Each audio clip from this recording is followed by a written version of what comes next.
Hello, everyone, and welcome. My name is Rose Bland. I'm the Assistant Vice President for the USF Health Libraries. Welcome to all of you and to those of you who are joining us virtually, and especially the members of the History of Pathology Society. We're so glad to have you as well. We are honored to be able to host this event, the Dr. Santo Nicosia History of Medicine Lecture. We are deeply grateful to him for all his generous support. Thank you, Dr. Nicosia. And now it's my pleasure to turn it over to our Executive Vice President and Dean of the Morsani College of Medicine, Dr. Lockwood. Dr. Nicosia, I want to thank you for being the impetus behind all this. I'm not sure whether this has a Greek or a Calabrian flavor to it. Sicily, but since we're all cousins, it doesn't really matter. So this lecture series was initiated by Santo Nicosia, who's a distinguished university professor, former chair of pathology, and a lover of history and also of Italian food. Has written a great book about, I thought it was Calabrese food. Yeah, yeah. Much more important than any other region in Italy, because it's where my grandfather came from. And so as we navigate, no offense, as we navigate these really tumultuous times, I rely more and more on history to kind of be my guidepost. I mean, I just saw that the Supreme Court threw out the Trump tariffs.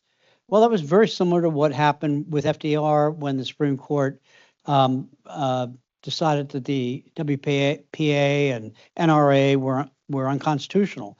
And it'll be interesting to see if he tries to pack the court like FDR did, or what his reaction will be to that. So we live in a very interesting time, very challenging time, it seems, in healthcare in particular. But history is a great guide and gives me not only comfort, but great ideas. And so I know that some in the room will know that if they really aren't expert at military history from 1805 to the present, they really can't talk to me at a meeting because I'm going to use some military analogy. But there's much to be learned in the strategies and tactics that we can derive, whether it's political, economic, military, you name it. Obviously, I'm particularly happy to have Dr. Mangione here. He is an amazing speaker. I've heard him speak. We actually wrote a paper together. He mostly wrote it. I took credit, but really an amazing guy to have us visit from Thomas Jefferson University in Philadelphia. So he's going to, at least I've been told, that he's going to share insights about three great pandemics and how they changed history. I, being an obstetrician, am very familiar with the fact that an obstetrician resulted in in Queen Victoria coming to power because he screwed up forceps of the Princess Charlotte. But it's a whole different story, which I'm happy to provide a lecture on later. And I think that's it. I think, Rose, you already spoke, or are you going to speak again? Okay. Thank you, Dr. Lockwood. Oh. Dr. Salvatore Mangione is a clinical educator with a long interest in physical diagnosis, medical history, community service, and the role of the humanities in medicine. His innovative programs and engaging teaching style have been recognized by multiple teaching awards, and his work has been featured in the New York Times, the Los Angeles Times, the Wall Street Journal, the BBC, CNN, NPR, and Forbes. Dr. Mangione has been an invited speaker at many national and international meetings, especially in regard to using visual arts to teach bedside observation. He is the author of the book, Secrets in Physical Diagnosis. Please welcome Dr. Mangione. Okay, Rose. Thank you very much. Thank you to Dr. Nicosia for inviting me and Dr. Lockwood for the presentation and for you to be here. And it's in many ways a follow-up to the talk I gave a year ago, because the premise of these two talks is that disease can change history. And in fact, you can revisit history through medicine. Disease can change history as turning points when it involves leaders. And back in 2020, I wrote a paper on this. And of course, this paper came to pass as a result of the Biden debacle. This was the talk that I gave a year ago. But I also believe that disease can change history when it afflicts people and it strikes people. And of course, on that, I wrote a paper too. I'm turning into a Cassandra back in 2018, when we had the 100th anniversary of the Spanish flu. And of course, everybody knew that something was long overdue and was going to happen, and eventually did come a year later. What is interesting is that that particular paper had a hard time getting published, and I even proposed it as a presentation to the American College of Physicians, and they turned it down. And I think the reason why they turned it down is that it can't really happen here. We know better. And of course, we were proven wrong. Now, from a philosophical point of view, COVID forced us to face our own mortality, but more importantly, forced us to consider the mortality of our species and of the planet. So when Donald Trump was elected president in 2016, within a week, they asked Stephen Hawking, Professor Hawking, how much do we have as a species? How long? And he says, if we're lucky, 1,000 years.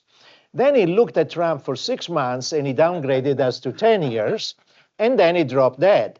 So he never told us whether we're going to do ourselves in through AI run amok, through a nuclear exchange or global warming, or through a killer virus, pretty much like COVID-19.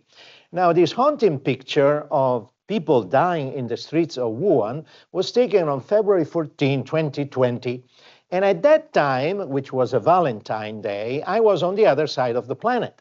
I was in Venice, which is 85,000 miles away from Wuhan, and I was in front of the Bridge of Sighs with my wife, pretending to be Leonardo da Vinci for the local carnival. And we were happy because that day China had 65,000 cases of COVID, but Italy only 3, and they were all Chinese tourists. Moreover, the European CDCs are reassured that this was a low risk for Europe, and Trump had told the nation that everything was under control. So we were as happy as clam, and of course, that was the day that patient number 1 showed up in an Italian hospital, which means within 20 days, Italy was in lockdown, the first country to go into lockdown, and then, of course, cities became ghost towns. And ultimately, Venice went deserted, and even the Last Supper went mostly unattended. Now, here in the US, we didn't do well. Well, we did well in the sense that we were number 1 for deaths, but we, of course, ended up lining up for guns and ammo. We resisted lockdown, we resisted vaccines, we resisted masks, and we were told by Trump that bleach might actually help. So the whole thing was a big mess. Well, here's another nice mess you've gotten me into. Now, there is nothing new about that, because Osler reminded us that humanity has 3 great enemies: fever, famine, and war. And of these, by far the greatest, by far the most terrible, is fever.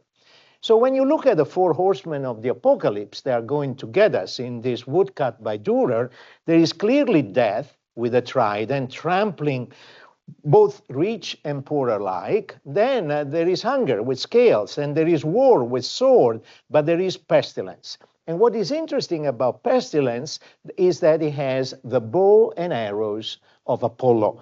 The Greeks were convinced that pestilence was Apollo going mad and basically throwing arrows at the people. And this goes back to the Iliad.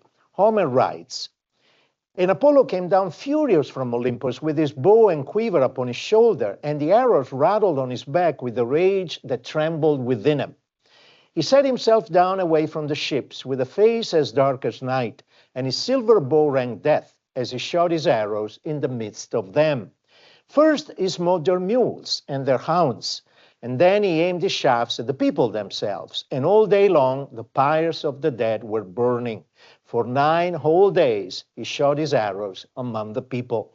First description of a pestilence, which is actually interesting because it's involving human beings, but it's also involving mules and hounds. So people speculated that this might have actually been anthrax. Whatever it is, the arrows of Apollo got transmogrified in Christian iconography in the arrows of San Sebastian. So San Sebastian was a Roman centurion that converted to Christianity and got used for target practice by his fellow soldiers. And so the arrows of San Sebastian became the symbol of pestilence, and he became the patron saint of pestilence, or plague, together with Saint Rocco, or Rocky, who in this particular pala is actually pointing to the bubo in the groin. This pala was painted by Titian and portrays, of course, St. Mark as the symbol of the city of Venice, and the 2 great Byzantine physicians, Cosma and Damian. And all this was put in Santa Maria della Salute, a church built in 1630 to thank the Madonna for having killed only a third of the Venetian population in the last great epidemic of plague. So Venice knew a lot about plagues. Between 1361 and 1630 had experienced 24 outbreaks. And so the Venetians, who were practical people, decided to do something about it. They impounded an island and they converted it into a lazaret. This is the first lazaret ever. And they forced sailors to stay there for 40 days. They fumigated their goods. And after 40 days, a quarantena, which we call a quarantine, they gave them a free pass. They called it a fede di sanità and was their green pass. Now, what is interesting about those epidemics, is that one of the worst was the one of 1576, had major repercussions. Forced a fourth of the population into isolation, being fed from a distance, but also killed 50,000 Venetians. We're talking about a third of the population. One of those killed was 88-year-old Titian. And to give you an idea of the social turmoil, immediately after he died, his house got looted. But the political repercussions were larger, because the great naval victory of Lepanto, 1571, could not be exploited because there were not enough soldiers to push back the Turks. So the Venetians decided to act. And they basically created a series of on-the-ground surveillance stations along the Dalmatian coast and the Greek coast, so that epidemics that were coming always from Asia could be stopped and never make it into Venice. So by doing this, after the last epidemic of 1630, Venice was the only European state never to suffer another epidemic. In fact, it was looked at as an example. Now, that idea of on-the-ground surveillance stations is also what the US Department of Health did in Africa to reconnoiter and stop Ebola as soon as possible. And as you know, those got recently dismantled by the Trump administration, which is not a good idea. It's actually a dangerous strategy and one for which we all may pay dearly. As this former director of epidemic response at the World Health Organization put it, superpowers spend billions on preparing for war and fighting terrorism and pennies on disease, and that makes no sense. You can negotiate with your enemies to avoid war. You can change the behavior that makes you a terrorist target, but you cannot negotiate with a virus. And viruses kill more people than those ever will.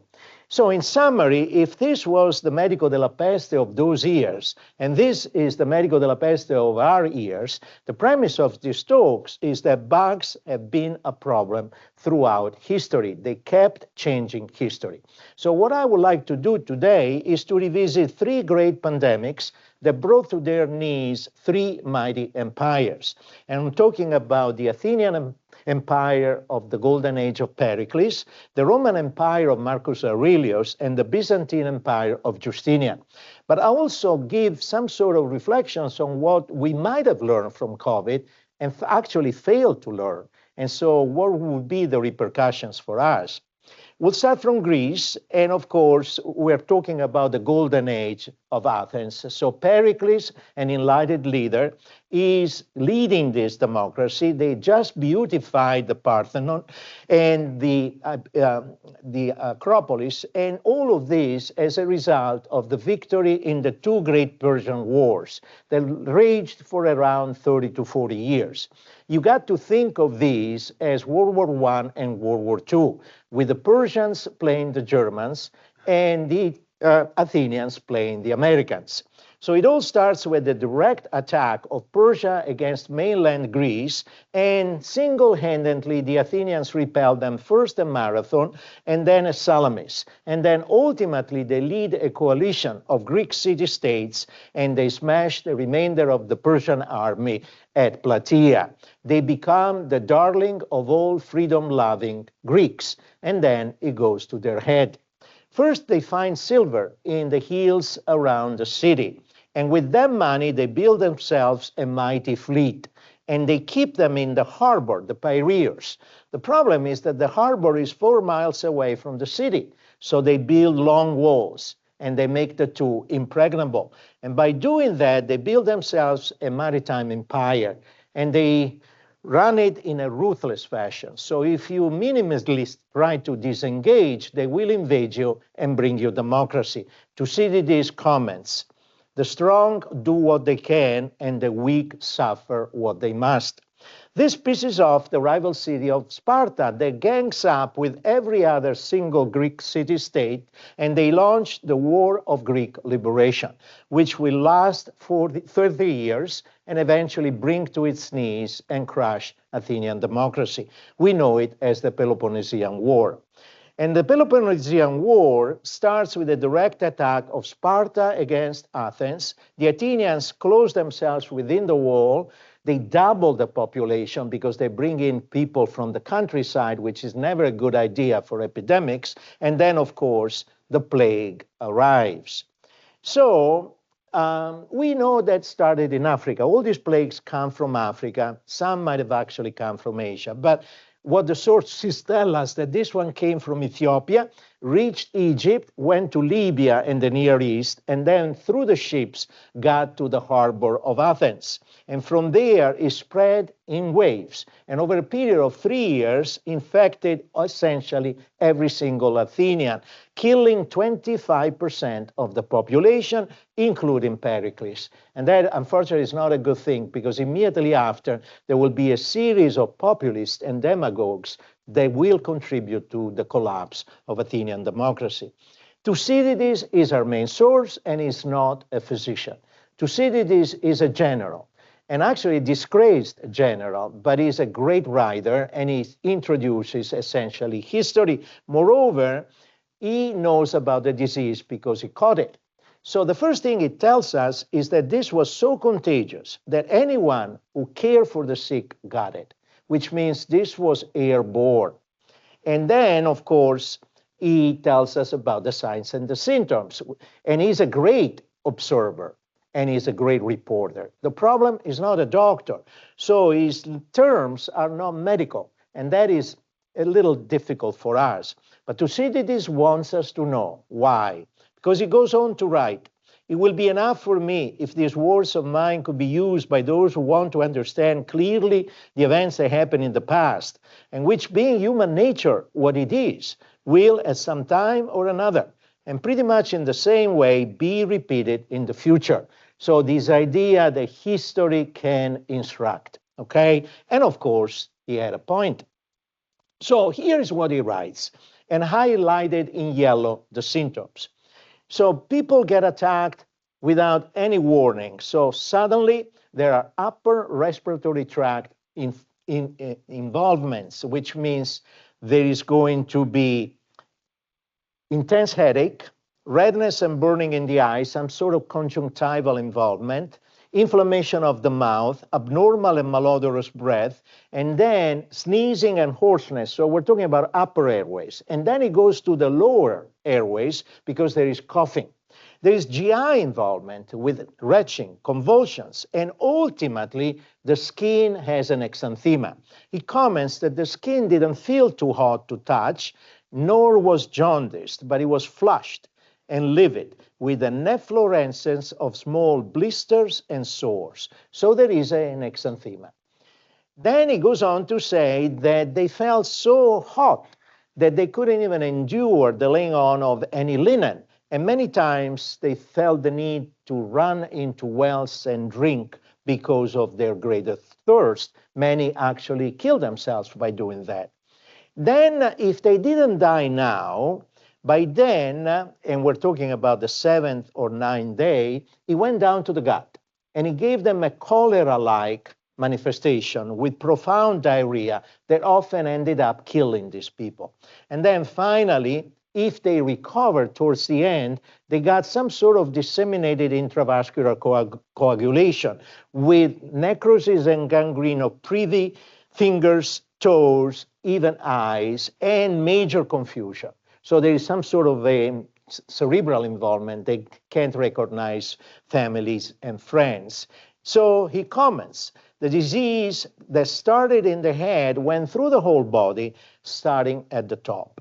So what are the implications? Well, first of all, we can lump the symptoms into an early phase, which is mostly the upper respiratory tract involvement. That's the portal of entry, and it's airborne.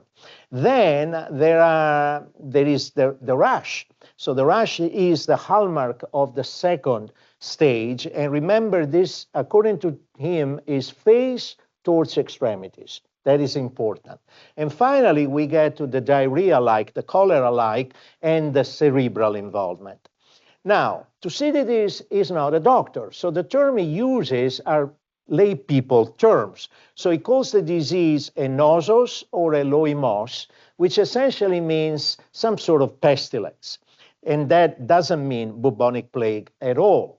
And finally, the exanthema, he names it with a lot of strange terms that could be interpreted as blisters, ulcers, sores, flushing, and that's where our problems are.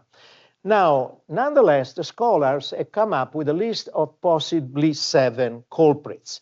Ebola, because it's sexy these days and attractive, then the flu, bubonic plague, typhoid fever, smallpox, epidemic typhus, and measles.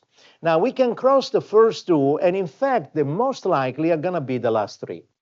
What is interesting, however, we have no remains to confirm that one of those might have been the real culprit. So of the 3 epidemics I'll review, this is the only one where we don't really have absolute certainty, okay? However, we do have some remains for typhoid fever, because when in 2000, the Greeks were hosting the Olympics in Athens, they were digging for subway, and they found a mass grave. And they went after the remains, and in the pulp of those, the dental pulp of those individuals, they found typhoid, microbial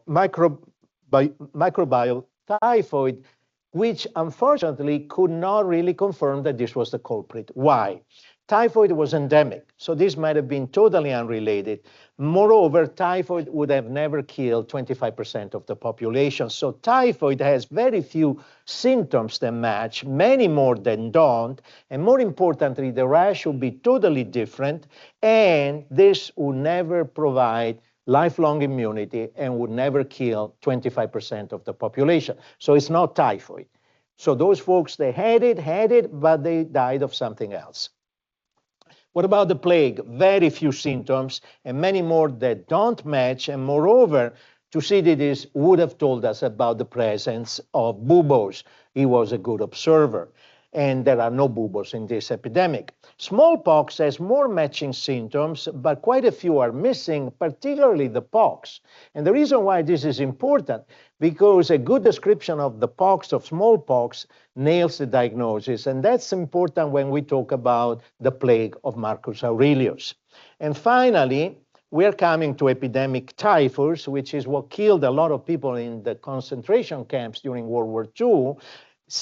There are some symptoms that match, but what is different is the distribution of the rash.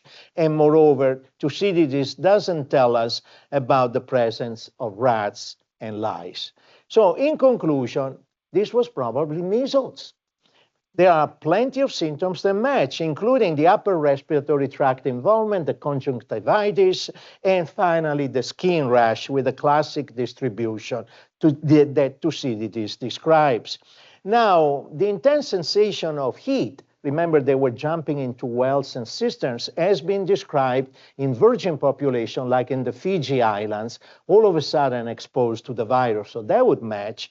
Now, there are symptoms that don't match, and the one that comes up the most is diarrhea. Turns out that a cholera-like diarrhea was also described in virgin population, like, again, the Fiji Islands. Could it kill 25% of the population? And the answer is yes. So if we stop taking the vaccine and we become absolutely exposed to this and susceptible, there is high mortality. So in the end, it might have been lowly measles. What is interesting is that it's not the strain we currently have, because that disappeared, the old one, at the turn of the century, at the millennium, and was replaced by the new strain. So this was another strain of measles that died out, like the Athens of Pericles. Now, why is this relevant? Because we got a 97% effective vaccine, and we also got him. And that's a problem. All right, so in conclusion, that's the only epidemic of the three where we don't have absolute certainty, but we definitely do know what killed Marcus Aurelius and the Romans of his time. By the way, if you go to Rome, that particular statue is a laser reproduction. They took it out when I was a med student because the original, as a result of pollution, was being damaged. So you have to go to a museum to see the original. But what is interesting is that according to Mark Twain, history doesn't repeat itself, but it does rhyme. And just last week, The Atlantic published a paper comparing our own COVID to the plague of Marcus Aurelius. And why did they do this comparison? Because the empire of Marcus Aurelius was at its zenith. Rome at that time was the US of today. It was the superpower in all fields, in culture, in economics, in politics, and in the military. And he ruled a war state that went from Scotland to the Sahara, from the Atlantic to Iraq, and they had a philosopher king. So for the first time, a philosopher becomes a king. This is the author of the Meditations. And this is the fulfillment of Plato's hope. Plato writes in the Republic that there will be no end to the troubles of states or of humanity itself until philosophers become kings, or until those we now call kings and rulers truly become philosophers. And thus, political power and philosophy come into the same hands. Without it, there will be no cessation of evils for the cities, nor, I think, for the human race. So he got his dream because he got Marcus Aurelius. The problem is the plague arrived. So the plague comes courtesy of the legionnaires, who at that time were campaigning in Persia. Why? Because the Persian Empire, the enemy of the Romans, had attacked the Roman Empire and being stopped in Anatolia. The Romans counterattacked and took the Persian capital. And despite the fact that they promised not to sack it, they sacked it. And moreover, they looted the temple of Apollo and they stole the statue of the god. They even entered a tomb, and miasmas, bad air, malaria, came out of that. This basically means that the Romans were convinced that in order to catch a bug, you need to do something of that sort. The chroniclers write, the pestilence issued forth, bringing death and contagion all over the empire, from the borders of Iran into the Rhine River and in Gaul. So that's how they thought that epidemic spread. Now, of course, that's not because you offended the gods and not because bad air comes out of a tomb. It's because a virus gets into your body. Now, the good news about this epidemic is that we have the best physician of the time to describe it for us. The bad news is that we have the best physician of the time to describe it for us because Galen is a prima donna. He's convinced he's always right, and he's convinced that this fever plague is exactly the one that Thucydides described in Athens. It's not. This is the debut of smallpox in Europe. And we are pretty sure that this was smallpox. But he's a great physician, so he describes beautifully the symptoms. The plague starts with vomiting. So the GI tract is the first manifestation. And the vomiting is followed by diarrhea. Now, they vomit auburn and later yellowish and ultimately black vomit. So there is melena. So there is GI bleed. In fact, this is so serious that those who excreted very black stools, melena, and vomited blood ended up dying more frequently. Yet in those that survive, black stools appear only on the 7th to 11th day. This is important because by the time you reach 14 days, your immune system is responding. And so those people are more likely to survive. But if they made it to that stage, then they got the rash. And he describes the rash beautifully. This appeared on the 9th day. It was ulcerated in most cases and dry, with no liquid oozing out of it, eventually turning into a black eschar. And where it wasn't ulcerated, the exanthem was rough and scabby, and it fell away like a husk. And in those with ulcers, the scab also fell away, and the skin below was badly scarred. This is such a great description that as early as 1000 AD, a Persian physician named Rhazes says this was smallpox. It's so beautiful, such a description by Galen, that had to be smallpox. And currently, the Littman, a couple of classical scholars and medical scientists, scholars on the field, and probably the authorities on the field, have concurred that this was indeed smallpox. They write, although Galen's description of the plague is incomplete, it's adequate enough to enable firm identification of the disease as smallpox because of the excellent description of the exanthema. Now, the hemorrhagic nature, remember they were vomiting blood and having black stools, the melena, and the intestinal bleeding strongly suggest that this was the hemorrhagic phase of smallpox, which is the worst kind of smallpox you can get. In fact, and here is interesting, 100 years ago, Minneapolis had a smallpox epidemic. And in those cases, 164 out of 196 hemorrhagic cases died. Conversely, garden variety smallpox only killed 165 out of 386. So in summary, they got smallpox and they got the worst form of smallpox. And that means that they died out. Now, this might have come from China because the plague was clearly afflicting the Chinese empire. And now we know that because Chinese records at the same time talk about plagues. And in fact, there is a guy whose name is Kyle Harper, who's written quite a bit about it, that is convinced that actually this came from China, not from Africa. Why? They had globalization. In fact, at that time, there were three great empires. There was Rome in the West, Persia in the Middle East, and China in the East. And they all communicated through the Silk Route. But they also communicated through shipping routes. And so the result is that at the end, everybody got sick. Now, the repercussions for the Roman Empire were huge because people died out. The emperor dies. Marcus Aurelius is killed. Other emperors die. Their family members get afflicted. 5,000 people a day die in Rome.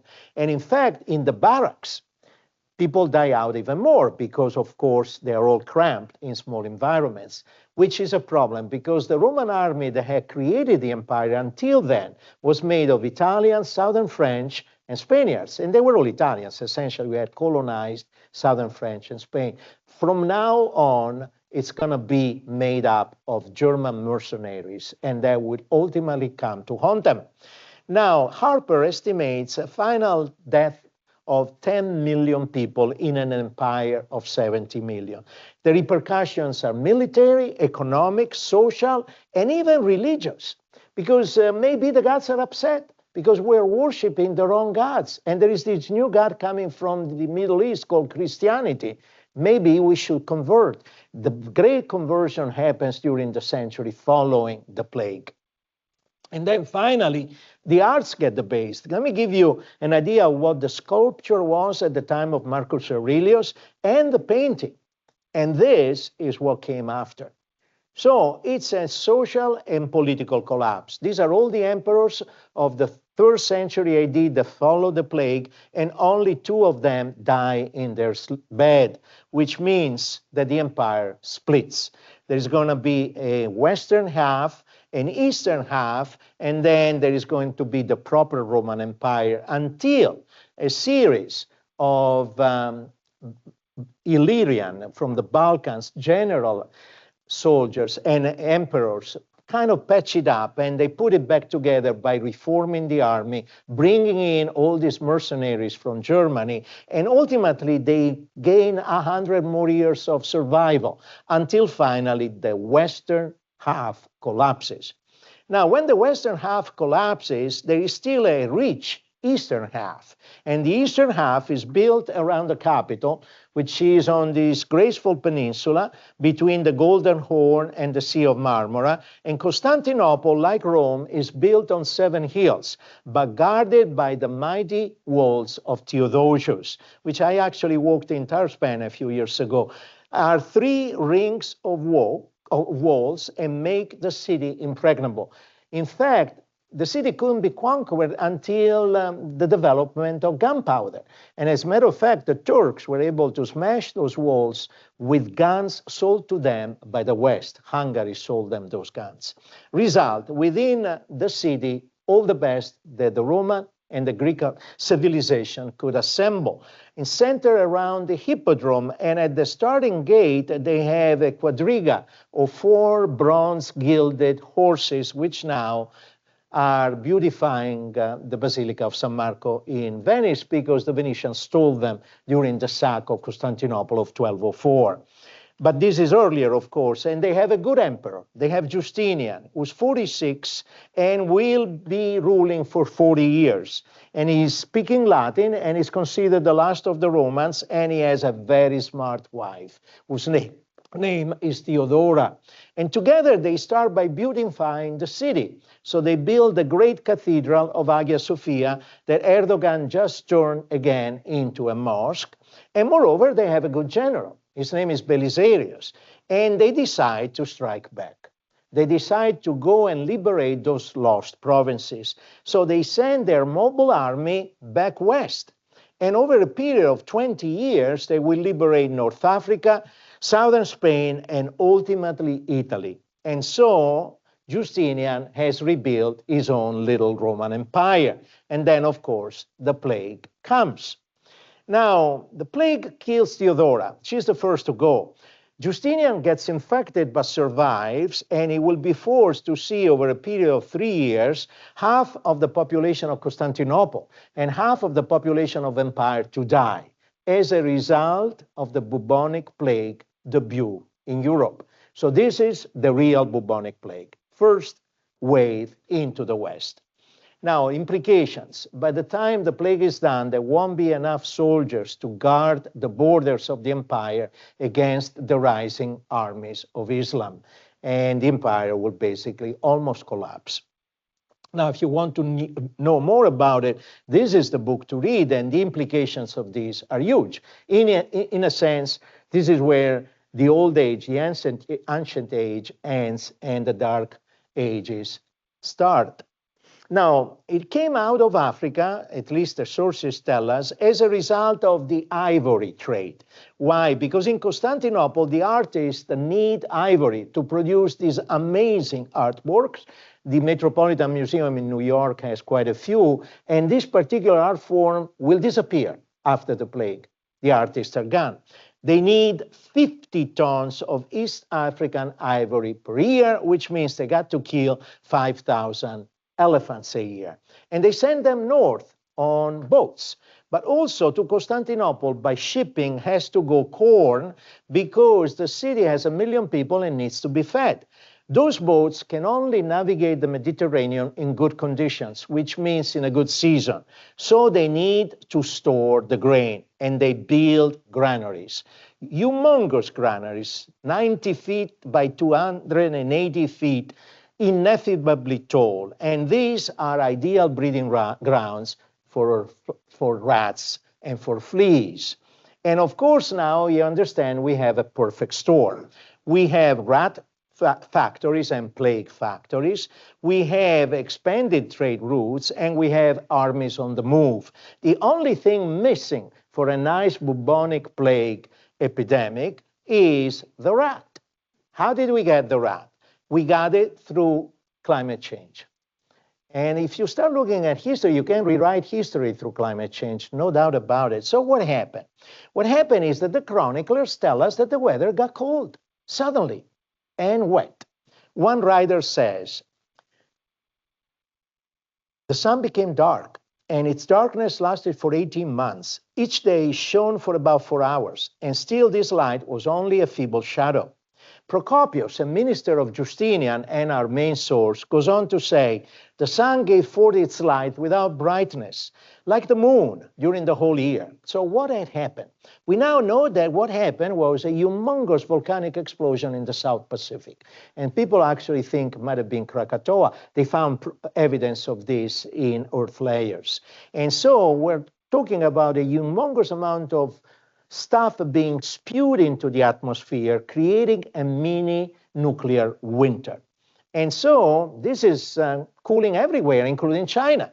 And in fact, the chroniclers there comment that yellow dust rained down like snow between mid-November and December 535. That might have been the volcanic ashes. And then they talk about snow in August, frost in July, ruining the crops, severe drought, and people ultimately resorting to cannibalism. And of course, the plague followed. So this is a pandemic. It's Asia, it's Europe, it's Africa. And if you want to read about it, this is the book to read, while Karl Harper wrote one on how the demise of the western half of the empire and even the eastern might have been reconducted to climate change. And that's relevant to us, of course, because we are in the midst of that, except that this one is going very fast. All right, so it comes out of Ethiopia. Why? The cooling means that the rodent population explodes, and from the wilderness goes into the villages and infects the rodent population in the villages.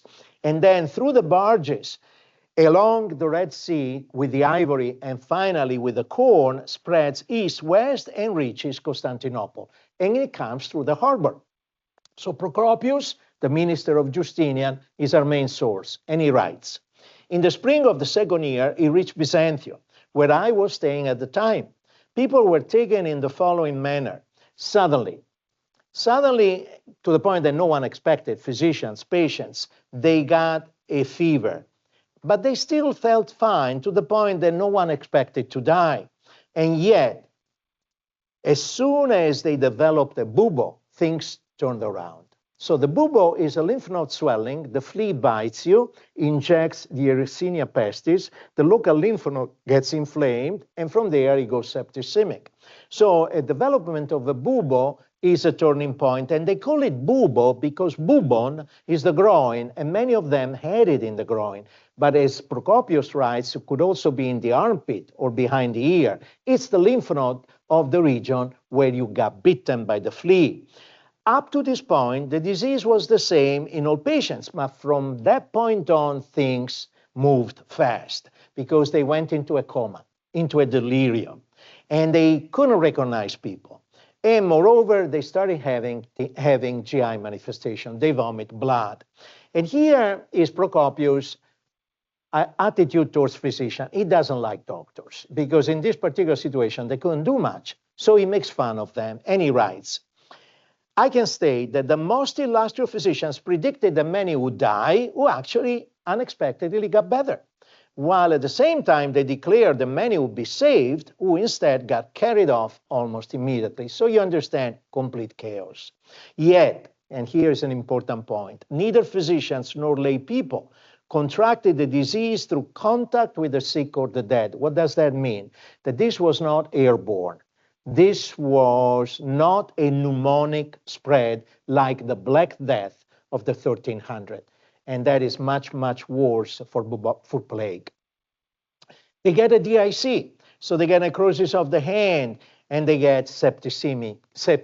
So this is a bubonic septicemic form of the plague. Social collapse. Procopius writes, at first, the deaths were a little more than normal. Then mortality got higher until the dead reached 5,000 each day, and then 10,000 and more.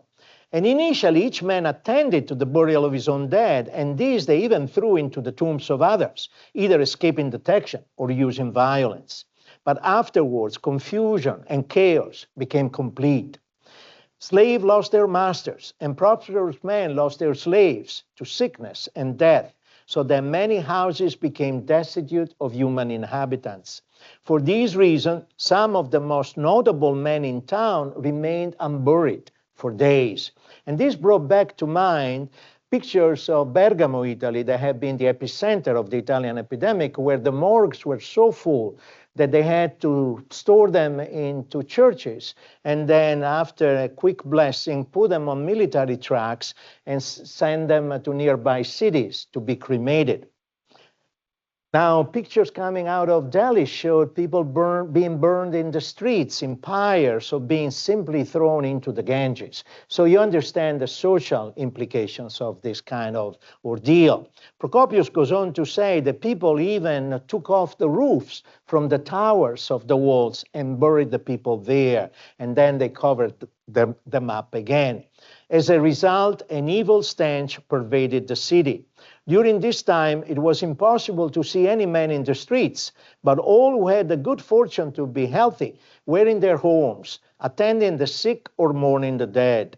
And if one did succeed in meeting a man, he was carrying one of the dead.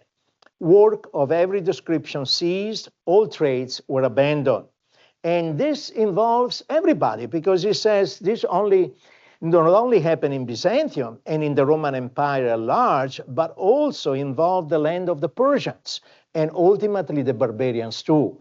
So he concludes that through this pestilence, the whole human race came near to being annihilated. The implications historically are huge, because as a result of Justinian fleas, which is again the debut of bubonic septicemic plague throughout Europe, throughout Asia, throughout Africa, there is an ongoing waves of plagues. This goes on continuously, and people have estimated 100 million folks ended up dying. So there are no soldiers left to man the borders against the rising arms of Islam. And this explains why the recreated Roman Empire of Justinian collapses so quickly. The first to go is Italy, lost to the Longobards, the last barbarian to invade the peninsula. And then the Arab armies do the rest. They first swallow the Persian Empire, then they move across Africa, they cross into Spain, and they finally get stopped by the Franks at Tours. And by the time this all had happened, the Empire of Justinian was reduced to the Balkans and Anatolia, and all as a result of Yersinia pestis, which we know for sure because we found mass graves, and in the pulp of the teeth of those remains, they found Yersinia pestis. So in conclusion, through this review, clearly the plague of Athens, the plague of Galen, and the plague of Justinian brought to their knees the Athenian, the Roman, and the Byzantine Empire. But it's not only those bugs, because the Black Death ends feudalism and starts a renaissance. And then there is the Columbia Exchange, which means we give Native Americans measles, smallpox, malaria, and TB, and they gave us syphilis. Syphilis might have actually launched the Protestant Reformation, because what happened at that time is everybody was trying to get into Naples, the Spaniards, the Italians, and the French. And the French army was made of German mercenaries, and they all got sick with syphilis. And the Germans went back home to Luther, and they were maimed by the secondary stage of syphilis. They had lost ears, eyes, they had lost their nose. And when you knew that even the Pope, the Borgia Pope, had syphilis, Luther says, enough. Then we have the sale of Louisiana to Thomas Jefferson by Napoleon, which was the result of yellow fever. Napoleon wanted to unload Louisiana, and he got defeated in Russia by typhus. Typhus and the Spanish flu might have actually ended World War I and created the Russian Revolution. And that brings us to us. So what did we learn out of this thing, which the UN Secretary General called a dress rehearsal for world of challenges to come, and clearly was implying this. Now, there is a positive silver lining. What did we learn? Well, crises are good, because in Mandarin they are expressed through characters. One is danger, but the other one is hidden opportunity. So there is a silver lining. So what might have been the lesson of COVID-19? The lessons of COVID-19 might have been the pandemics are great levelers, and that there is a need for science, a sense of common purpose, the awareness that problems have become global, and thus the need to reject war, and finally the rise of enlightened leaders. Let's start with a great leveler. The general idea is that whether you live in a penthouse or down in the gutters, you are still equally susceptible to the virus. And that, of course, didn't turn out to be that.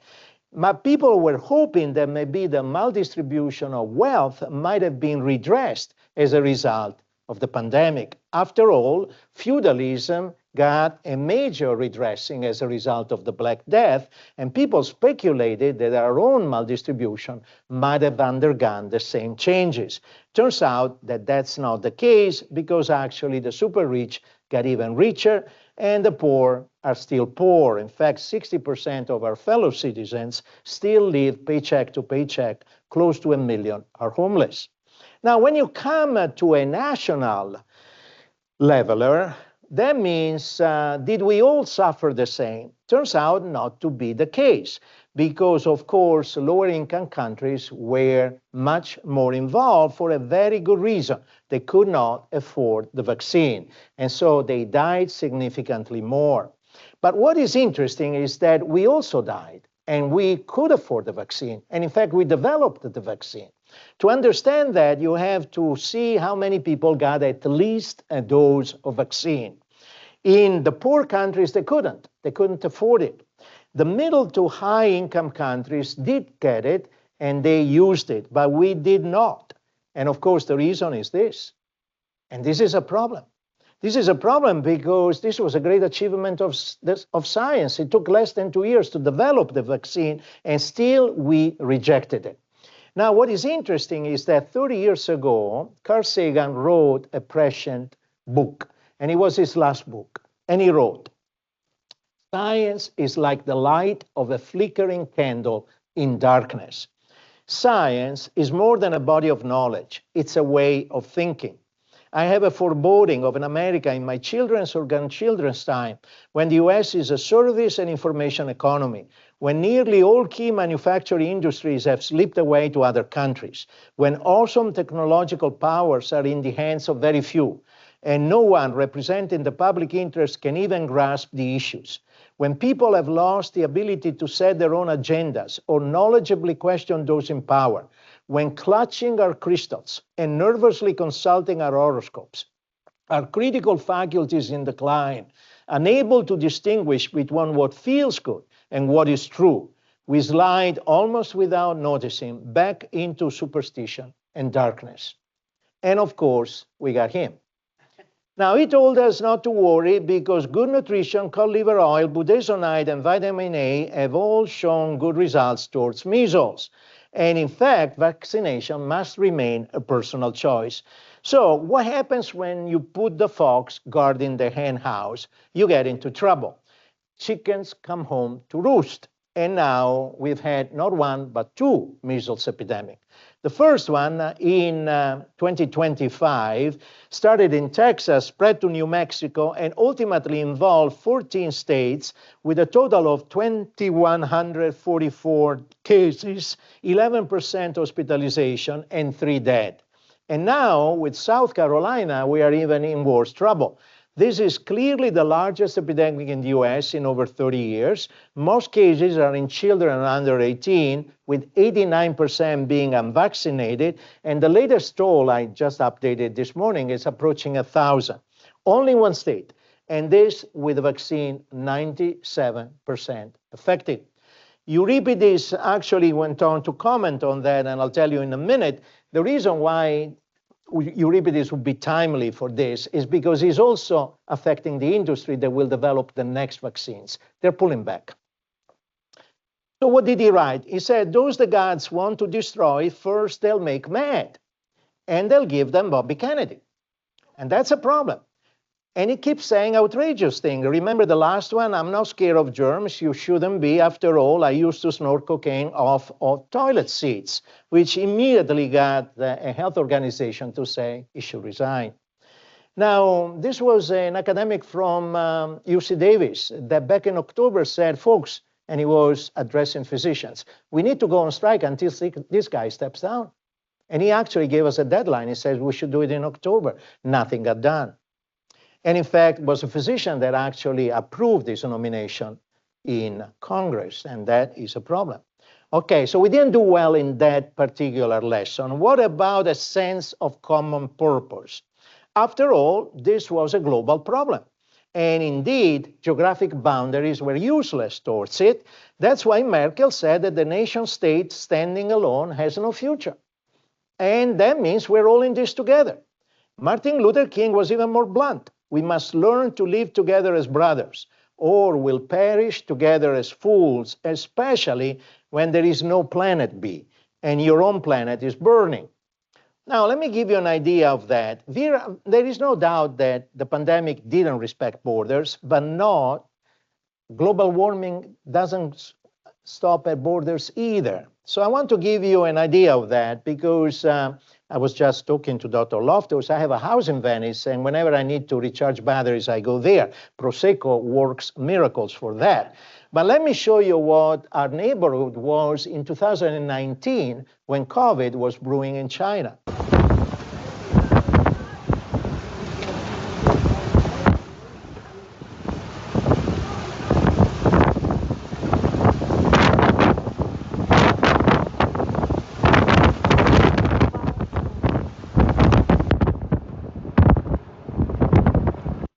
Now, this is not only Venice, because it could be New York, it could be Miami, it could be San Francisco, and in fact, it was California in 2023, and it was Texas in 2025.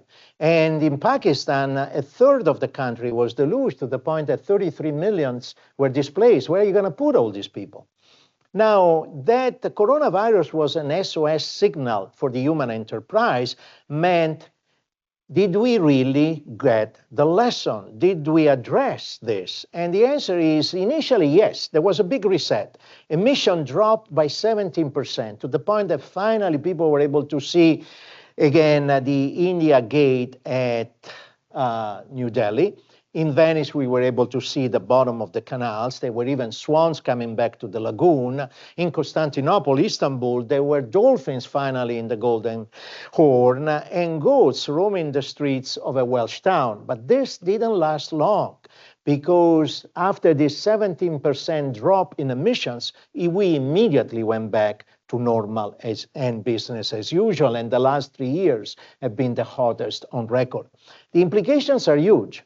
The West has got no snow this year, and people are freaking out there because this means rivers. And it's astonishing.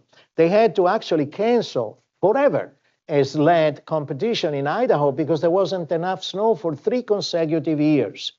Now, let me tell you a little bit of what's going on in Europe. Now, you're all seeing the Olympics. The Olympics are taking place in Cortina, and in 1956, 70 years ago, they took place in Cortina. I was 2 years old, and I was there, because my family had a house in Cortina, and we used to go. I might even been conceived in Cortina. There was plenty of snow. But this year, this was Cortina in December. So when you're seeing those Olympics, keep in mind that 85% of all that snow had to be artificially generated at the cost of 10 million euros. And the reason for that, in 70 years ago, there was no need for it. The reason is that things are changing. This is the iconic picture of the Olympics, a British athlete coming down au naturel because it's hot. Now, why is this important? Well, who cares about the Olympics? The Italians are predicting that these will be the last Winter Olympics. Just to give you an idea, the city of Cortina in the last 70 years has seen an increase in temperature during the month of February of 3.6 degrees Celsius, which is astounding. The implications are glaciers are receding. I used to ski in that glacier when I was in medical school. They closed the school in the summer because the glacier is gone. And in fact, take a look at these American couples celebrating their honeymoon on a glacier in Switzerland in 2009, going back in 2024. What does that mean? That means drying rivers, which means problems with agriculture, failure of crops, fighting for a loaf of bread, Cormac McCarthy, the road. So did we address this problem? Not particularly. We rearranged the deck chairs on the Titanic. We are actually told by Trump that it's all a scam anyway. Climate change doesn't exist. In fact, we shouldn't worry. And he canceled a lot of rulings of the EPA. So this means, did we get an enlightened leadership? Well, we sure got him, but we also got them. And frankly, take a look at this body language. Would you buy a used car from any of those men? I would not. So we are in a situation of a leaderless free world spinning away towards trouble. And who's going to help us out? Now, JFK said that what we need is leadership, not salesmanship. And he went on to define leadership. And the only valid test of leadership is the ability to lead and lead vigorously. More interestingly, when he was still a student at Harvard, wrote very interesting words. Unless democracy can produce able leaders, its chances of survival are slight. So I would like to end with a pitch. Should physicians lead the way? After all, we are natural-born leaders, and we are guardians of integrity, and we are the only professionals who take an oath to relieve suffering. And in fact, we are the ultimate citizens of the world. So should social responsibilities be part of our job description? I wrote a paper with our dean in the New England Journal of Medicine on this, but I took the idea from a fellow physician of Venice, 1500. His name was Girolamo Donzellini. He wrote about the need for a res publica medicorum, an international republic of physicians, who are all cosmopolitan critical thinkers that speak the same language. In their time was Latin, in ours is English, care about people and social justice, are omnivorously curious, and have an amiable disregard for rules and authority. Now, the New England Journal of Medicine published a paper signed by 19 editors saying physicians get involved. Climate change is going to be hell, and we got to act. We got to act because this is going to have a major impact on human health.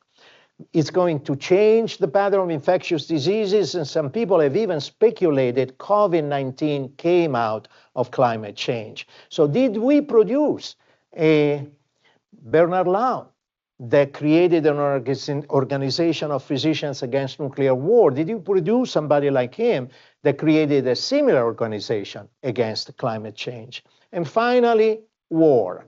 Did we put an end to war? When you go to the Imperial War Museum in London, which is at the Bedlam, because the Brits have a sense of humor, it's the mental asylum, the old mental asylum. When you enter, you're welcomed by this quote by President Kennedy: "Mankind must put an end to war, or war will put an end to mankind." So did we learn that lesson from COVID-19? And of course, the answer is we didn't. We are in the midst of two great wars. One has been raging longer than the American commitment in World War II and has caused tremendous amount of atrocities. And then we have Israel. This was October 7, and this is everything that followed.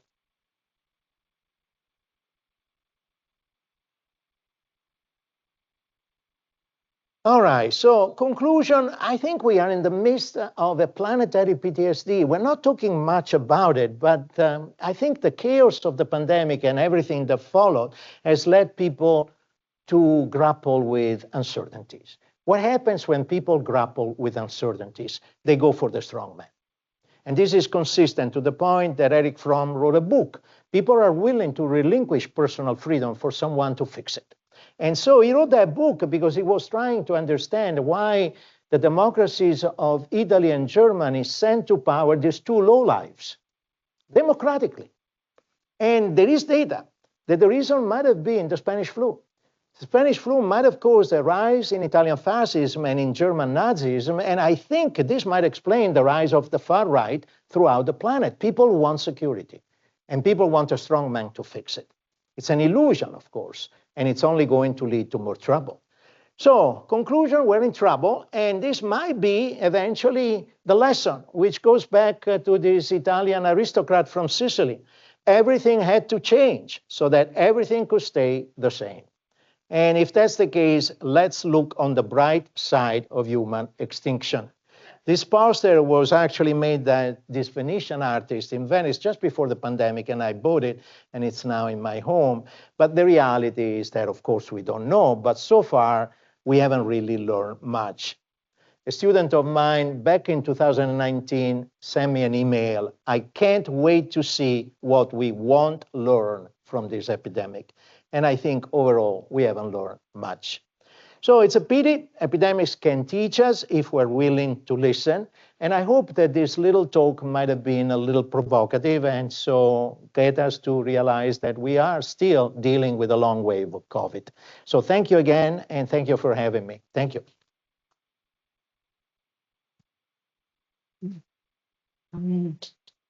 Thank you so much, Dr. Mangione. And now, if anybody has any questions, and including our online people, we're monitoring the chat. If you haven't had a chance to get some food, please do. But any questions? That was fantastic and wonderful, and I could listen to you literally for days, and it's just so thought-provoking.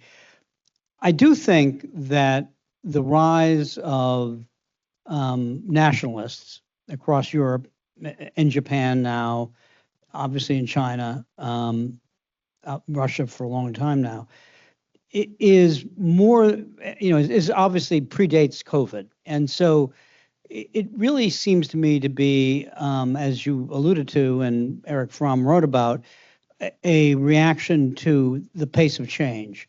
Globalization, the loss of agency, the loss of traditional employment opportunities.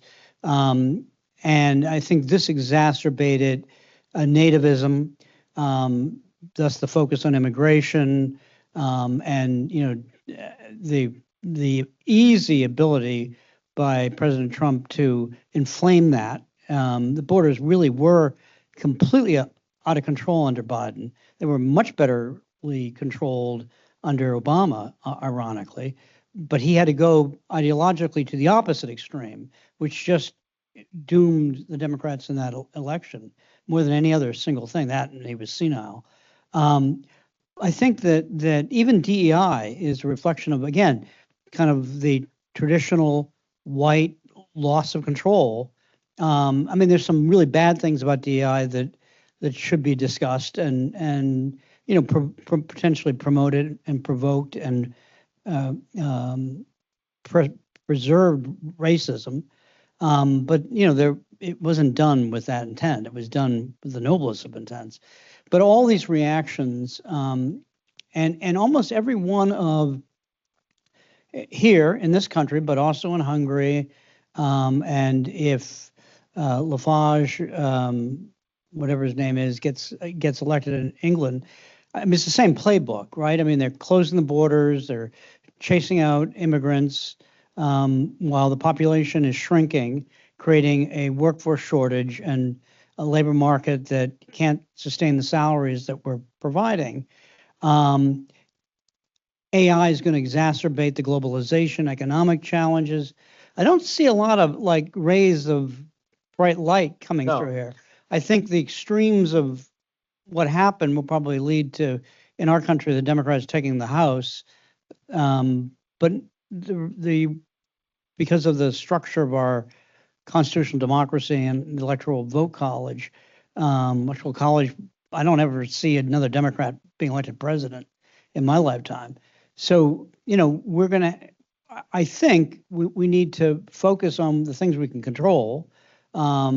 And, the states are the laboratories of democracy. We need to focus in our country back on that federalist structure and the states.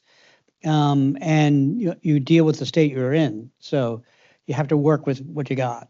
What do you think about the possibility of doctors to be a voice of wisdom? So this is the key point. COVID, the lessons I learned, there was a lot of positive lessons, have PPE ready, be able to quickly adjust diagnostic tests, have adequate diagnostic testing capacity, being able to develop very rapidly mRNA vaccines, don't do lockdowns, stupid, waste of money, don't close schools when there's zero mortality among childhood. But the Galea, the dean at BU, wrote very well what I'm about to say, which is the biggest casualty of COVID was science. Yeah. It was the dogmatic insistence, for example, on masking, when we knew only carefully fitted N95s protected people. But it was dogmatic, and anybody that didn't do it was a war criminal. The crazy social distancing recommendations, no sense at all. There's no science to it. Our focus on closing all of our sports events that were outdoors, and just on and on and on. And it became, ideological, not scientific. And of course, the reaction, they literally are pouring gasoline on a fire for all the reasons I just said: globalization, loss of agency, feelings that you're being invaded. It all fed into that narrative. Absolutely. And people, I think, reacted to all authorities in a very negative way, but particularly to medical authorities and public health authorities, which of course creates this huge vulnerability the next time we have to go through this. So, I mean, I think the only way to get back to credibility and trust is to stick strictly to the science, strictly to the science. One of the problems with climate change is the science is amorphous. And I mean, there are some things that are irrefutable. Carbon dioxide levels.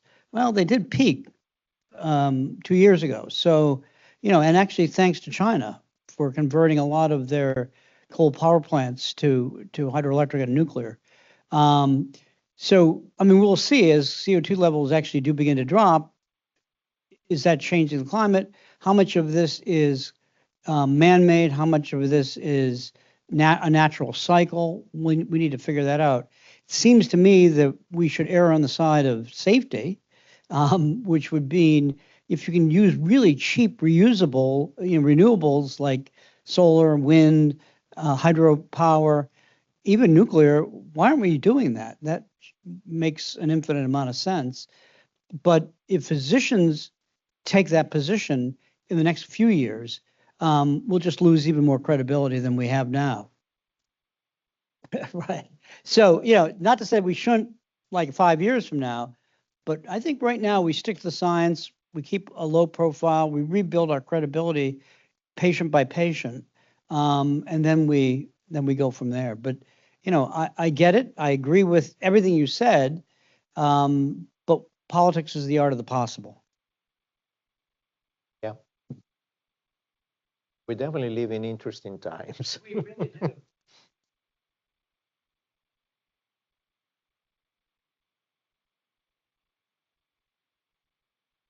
Well, thank you, Oh, and Dr. there was a Mangione. question Oh, there. there was a question. I'm so sorry. Physicians can be the agents of change and play the worthy and trustworthy source of information, but has never been a concerted effort to educate the public. And if that was to happen now, the major media channels have lost their trustworthiness for the young people where change can come. So that means physicians have to become the podcasters that would really be able to provide bits of information for young people to consider. Otherwise, this boat is sinking. Attorneys have lost their, institutions have lost efficacy. Corporations, I think maybe that the relationships, like the ones that that can be forged among physicians and right, and corporations or that have conscience. That is, I think you're the only hope. Hope. No, As to your comments, I think you can control things locally. I don't think we're going to have any grandiose changes in the United States, but you know, if deans, and I go around the country now talking about this, if deans adopt this approach, I think kids will be healthier and happier. They'll work harder, they'll perform better, and they'll be much better prepared to be physicians for the rest of their life. Right now, 30% of female graduates of U.S. medical schools within 6 years of finishing their residency either work part-time or stop working. So, I mean, we wonder why there's a workforce shortage. No one will talk about that, of course. Terrified. I would never talk about that. But it's a fact. It's published by the AAMC. I didn't make the numbers up. So, you know, we've created a situation where, you know, again, for the very best of reasons, where merit's no longer a criteria for admissions, where excellence during the course of your matriculation is no longer rewarded. And then people panic when they're trying to get into a residency and, you know, do all this research, which is and learn to hate research because they have to do it for their residency program. Medicine's really screwed. We have plenty to fix in medicine. We should be focused on that like a laser beam and keep our profile low, and only speak the truth to our patients and the constituents, and not come out with anything that's going to poke the nationalist bears right now, because they're pissed off and a little rabid. So, you know, all things change. This country goes through these periods of nativism followed by, you know, liberalism followed by nativism. Even in my lifetime, I mean, my dad was told when he started engineering in Boston in the 1950s, this big white glove engineering company, he had converted to Catholicism to marry my mother. Don't put Catholicism down because you'll never get promoted here. It's Stone and Webster. That was like 1950. So, you know, things have changed, but, you know, I am patient, and I'm sure we're going to see that over time, you know, fairly rational thought prevails.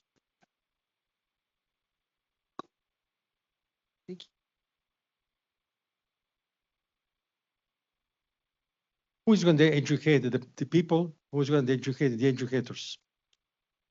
The educated? The educators, in order Being to be leaders and teaching people. Yeah. I think What about it? physician, we're sometimes losing our role of leadership. No, I do believe Providers, not physicians. It's hard.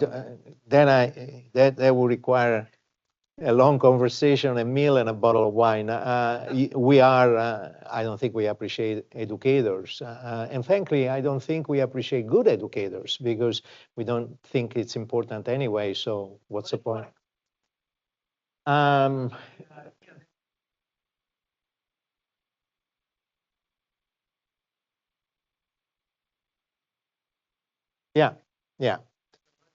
Yeah. But I think you're right, they can change. Actually, there is a beautiful quote by Faulkner that